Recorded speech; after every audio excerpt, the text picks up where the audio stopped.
Welcome along, everyone, to Sports Bits. Great to have you back on the show. And, of course, we are into the halfway points of some of the top leagues across Nigerian football. Speaking of the Nigerian Premier Football League, we'll touch base with that. We'll also touch base with what happened on the continent as far as Rivers United, who had a great time with a 1-0 win. Of course, Premier League action still continues. La Liga, Serie A, and of course all the things happening in France and Spain as well. So be a part of the show as always. Hit us up on social media at SportsBits on all social media platforms. We'll take a break now. When we come back, it's all the big stories.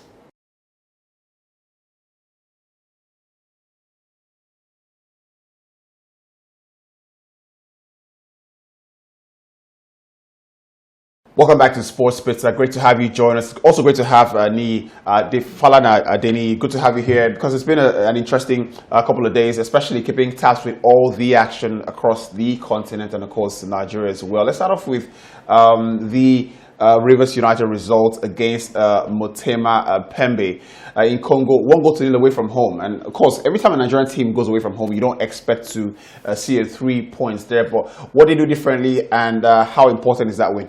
Well, a very, very important victory for them. But then again, welcome back. Nice to have you on the show. Good to have you here. Yeah, good to have you. And when we talk about African football, it's always difficult for teams to go away from home and get a point, let alone maximum 3 points. But Rivers United, we spoke about how important it is for them to get points on the road if they want to have a chance of qualifying from their group, and that was what they did against Motema Pembe, beating them 1-0. Funny enough, Motema Pembe, they look like the whipping boys in the group. They've not won a game, and we thought, we are playing at home against Rivers United that lost their first game away from home in Congo, but Rivers United have shown us that they are a big team, whether we like it or not, and to get maximum point away from good result for them.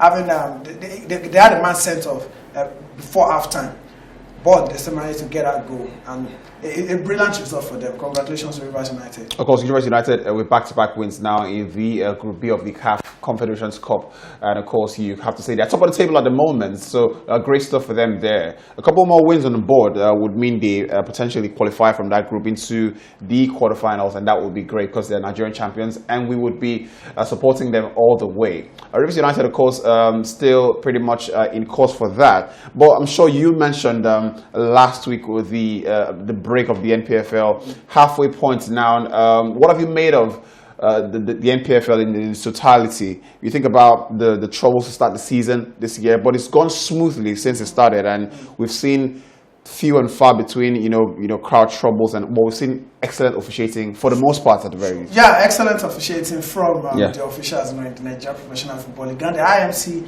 they've really come hard on anyone that doesn't play by the rule book, and I think that has played at the back of the mind of the match commissioners, the officials, and of course the team owners and those in charge of football. Don't let us forget a couple of days back, an official of Shooting Stars was seen, urinating at the center of the pitch, and he has been suspended for 1 year, and also Shooting Stars, fined 500. I don't think you should ever go to a stadium again. I also think that the suspension for 1 year, it's a bit of a slap on the wrist. On the wrist for him. And I think the IMC, they are doing their best to make sure that the league is clean, but everything cannot be achieved, in one season or half season. It's a gradual process. I think everyone they're deliberate about their decision. They're deliberate about what they do, and we're enjoying our football. Like we're enjoying the Nigerian Professional Football. I think people that are still criticizing the league are those that maybe not seeing what's happening in the league right now. So when you pay close attention to the league, you see that a lot is actually going good. I mean, Better Insurance, they came into the league, after close to a decade of being out of the league, and they're unbeaten. The remaining unbeaten team, they won 7 games, drawn 2 games, and it showed that the main business, it showed that everything is fair right now with our football. Maybe things will change in the second half. We don't expect that. The only change we want is for things to get better in the second half, and I'm quite optimistic about things getting better in the second half of the season. I tell you what, I was in Benin, Edo State to cover some of the activities from Bendel Insurance. Unbeaten, like Nii mentioned, 23 points from a possible 26 points is what they got. So incredible stuff they have been able to do all season. Enyimba, of course, in second position as far as the Group A standings go, and taking up the top 3, which is pretty much the qualifying position for the championship playoffs. Akwa United are are in third position. What about Group B? Lobby Stars continue to hold the fourth there with 19 points. Sunshine Stars in second place. You've got Rivers United, who are defending champions, who are also playing on the continent. They've got a couple games in hand. Two actually are in third place there. So keep an eye on all things NPFL, and of course we will continue to do that when the league does resume in 2 weeks' time. Right then, let's get away from all of that. Now let's touch base with the under-20 Eaglets of Nigeria, who managed to get into the quarterfinals pretty much of the under-20 AFCON, which is currently holding in Egypt. Talk to me about that, and have you been keeping an eye on their activities and their progress? 1-0 against Mozambique was the scoreline. Was it 1-0 now? No, I think they won 2-0. No, 2-0 against Mozambique, I beg your pardon. And the first game, of course, they lost the first game, but they came back against Egypt and won that game. So 2 wins on the bounce for them, since they qualify into the next round to take on Uganda, who are also, maybe not the greatest team in under 20 tournaments. That's a great positive. So start off slow and eventually, finish the group strongly. But now it's all about Uganda and finishing that task there. Definitely, all about Uganda and finishing the task, just like you said. And I think aside the game against Senegal that they lost, they played really well against Senegal. Played really well, but it happened that they lost that game. Kudos to Senegal, because what they are building right now in football, especially in Africa, is not something. I think people are sleeping on it. Unprecedented, really. Yeah, it's that time we actually wake up to reality that Senegal right now they are becoming too powerful when it comes to football in Africa. We saw the way they took the Egyptians out in the third game, and but kudos to the Flying Eagles, for winning the last 2 games. The pressure, they needed to dampen the pressure in the second game against Egypt, and they did that. Yeah. And so that allowed them to play good football, more good football against Mozambique, and now they are through to the next round. Will they be able to make it to the World Cup? That is left to be seen, because this is also they're one win away from the World Cup. This is just also like a qualifier for the under-20 World Cup. Yeah. But I expect them to go far. I won't be surprised if they eventually have to face Senegal again in the final. Yeah. You just get the feeling that Senegal will be in the final. Senegal won 4-0 against host nation Egypt out there in Egypt.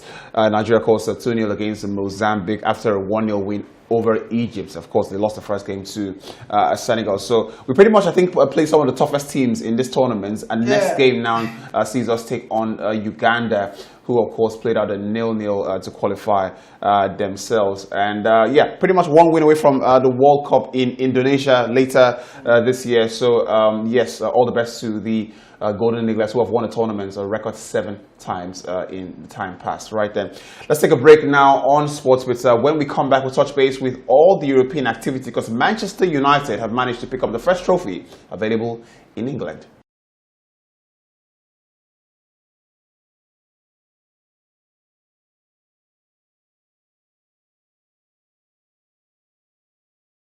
Welcome back to Sports Space. Great to have you join us. And if you've missed the first couple of minutes of the show, you pretty much missed our quick dash across the African continent. We started off with the Rivers United team, who have been doing great as far as continental assignments go in the CAF Confederations Cup.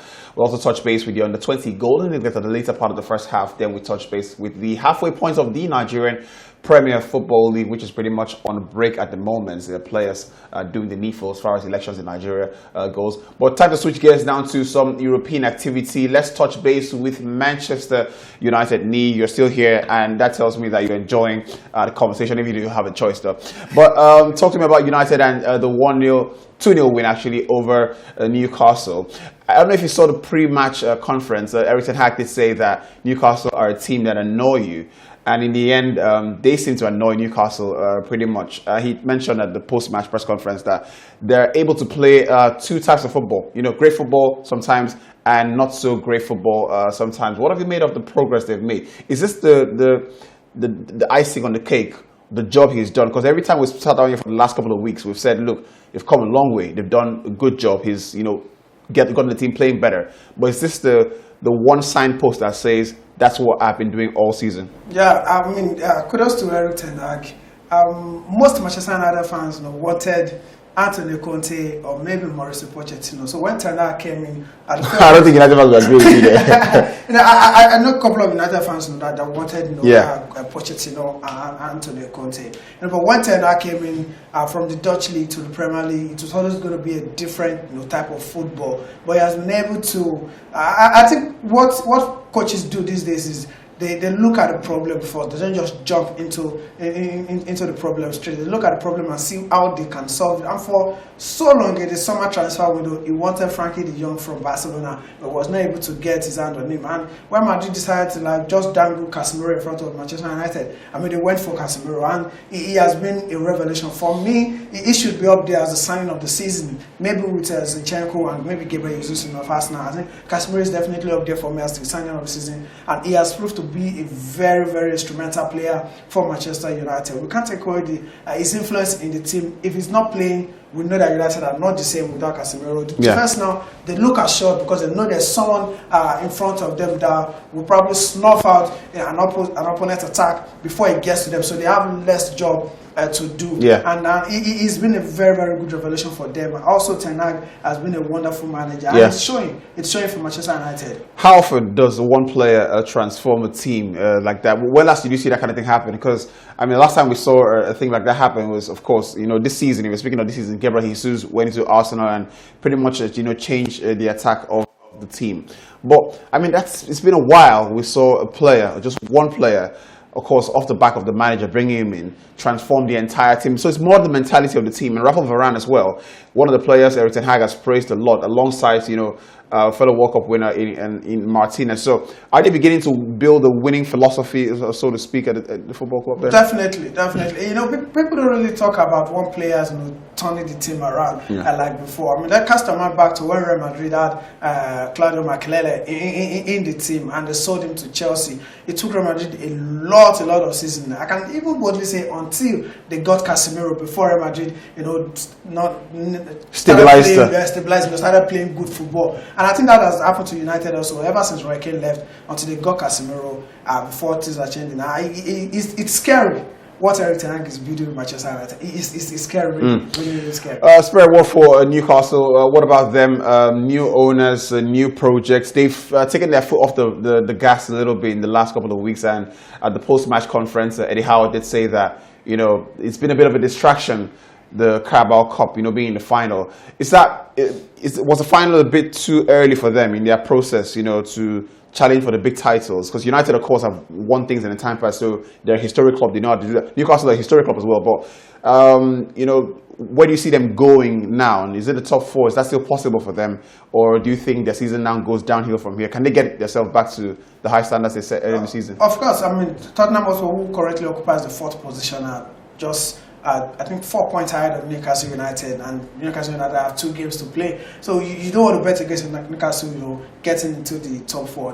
What I don't feel they need to do, or the coach needs to do right now, just tell the boys to just calm down. We've played the Carabao Cup final. That one is out of the way. So now let's see if we can get into the top 4, because maybe that has played at the back of their mind. Because if you look at the last 3-4 games that they played, even in the Premier League, they've not played very well. I can't remember when last Newcastle United actually won a game, and it's not something, one win in the last 5. Yeah, it's not something that they had earlier in the season. But I think the mindset of playing the semi-final and the final of the Carabao Cup has played at the back of their mind. Maybe a little bit too soon, just like you said, for them, for the project, for them to get to the final of a cup competition.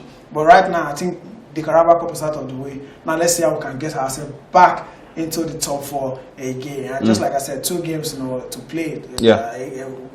Against what Tottenham Hotspur has played, and they're 4 points behind Tottenham Hotspur. So I think at the end of the day, Newcastle United should have enough to make the top 4 ahead of Tottenham Hotspur. Well, of course, only right we touch base with the Premier League now. Let's touch base with Chelsea, who London Derby lost the game 2-0 against Tottenham Hotspur. Tottenham has naturally struggled against Chelsea, but that just tells you the nadir that Chelsea have found themselves in the recent weeks. I mean, it almost feels like there's a new low to be reached every other weekend now. Chelsea, at the rate they're going, it's clear they're not going to make European places. It's all about finishing the season as good as possible. Look, there comes a point where the club has to decide what to do going forward. I've seen Chelsea fans say this guy's got to go, and Graham Potter, for the first time, by his own admission, said he understands why people would ask for him to be let go. What do you do if you were the new owner, Todd Boehly, and the administration? Like, do you let him go now, or do you wait till and see just how this thing finishes? Well, if you look at Chelsea, what they're currently going through right now, most of their fans said they want to borrow the handbook of Arsenal and Mikel Arteta. But they're forgetting that even when Arsenal were losing and Mikel Arteta, they were playing good football, but they were losing. But Chelsea are not even playing, they're not playing good football at all. And they're losing. They are struggling to stamp their authorities, in games. And for a manager that have bought a lot of players for you, I mean, there should be changes, in the team with the way you play, and that has not happened at all. And I don't know what they can do. You don't know the team is going to put out next week. You don't know the team is going to put out tomorrow. You don't know the team is going to put out another day. Always chopping and changing, and maybe that is why he's a bit confused. He's a bit confused. And if I'm Todd Bowley right now, I think I'll give him a game or two to see if he can turn things around. Starting with the UEFA Champions League game against Borussia Dortmund at home. If Chelsea doesn't qualify for the quarterfinal of the Champions League, then I think I'll let Graham Potter go. Back-to-back losses for Chelsea, and before those back-to-back losses, 3 draws on the bounce, and 2023 has, it's been a terrible year for Chelsea as far as results go, even though they spent the most money in the January transfer window. What about Arsenal, who got back to winning ways, a 0-0 against Leicester by a player who's not been scoring recently, Gabriel Martinelli. It's good to see that Arsenal are, finding ways to do it, finding ways to win games, but it gets even harder going forward.